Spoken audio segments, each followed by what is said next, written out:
அங்கன்மஞாலத்தே அரசரதிமான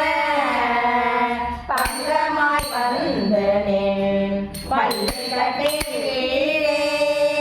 சங்கனிலே பார்வோர் மண்ணு தலை பெய்தோம் கிண்ணினிவாய் செய்த தாமரை பூ போலே செங்கன் சிறு சிறிதே எம்மேல் விழியாவோ திங்களும் ஆதித்யனும்